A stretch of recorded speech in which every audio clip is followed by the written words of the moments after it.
Howdy, Jacob here. Today we're looking at Comstock Holding companies, very small companies, 63 million market cap, 44 million enterprise value in the household durables industry. They operate as a real estate asset manager, developer, and operator of mixed use, founded in 1985.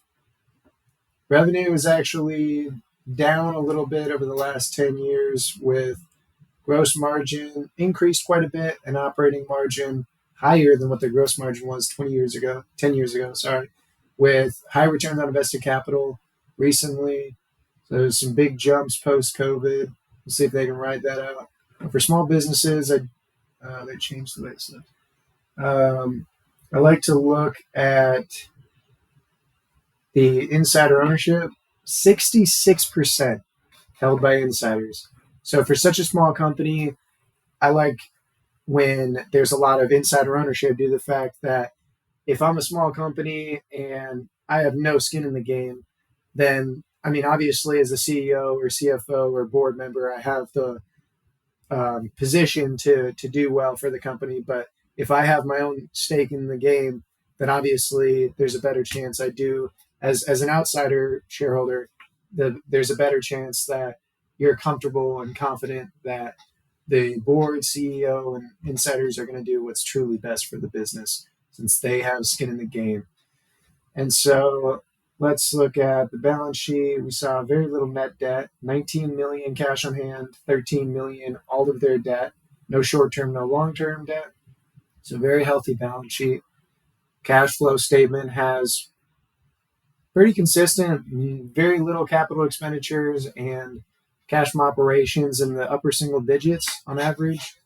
Use of cash is really inexistent. They're really just increasing their cash on their balance sheet, at least the last couple of years. So I definitely like to see, this company has no debt anymore. So they can't repurchase debt because they have none issue. And so this company needs to focus on making acquisitions that are beneficial for the company, making things more efficient, not just trying to increase revenue, buying back shares that are stupendously cheap, and then paying a dividend if they so deem worthy. But this company could also be reinvesting at possibly high rates of return. So this company's small enough where I definitely think there's opportunities to reinvest back into themselves at possibly high rates of return, which I think would be very advantageous for this company. So they need to do something with this cash, not just keep it in cash. Like, think about it. If you're buying into a company that's creating cash flow, but that cash flow is just going towards a 5% treasury yield, that's a pretty poor return on that investment. You want this company to be investing back in themselves at 15+% rate of return, buying back shares that are stupendously cheap.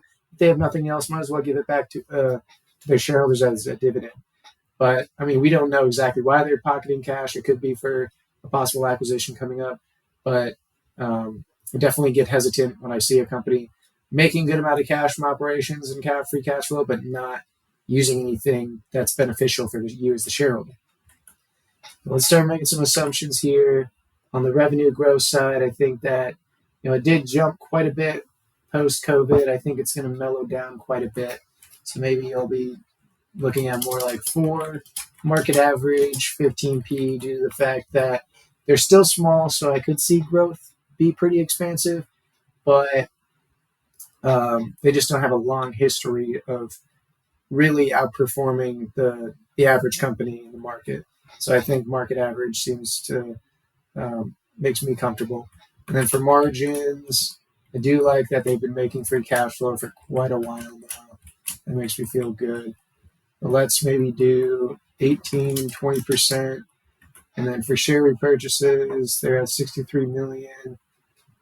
They've issued a little bit through stock-based compensation and not really buying back any shares. So I'll probably be comfortable with increasing share count 2% just due to compensation.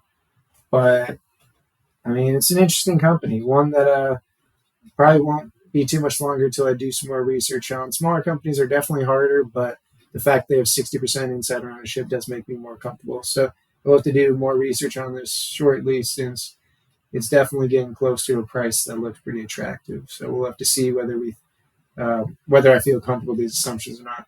Hopefully you enjoy the video, and possibly have another company to review on your end if it makes sense to you. So I hope you have a great rest of your day.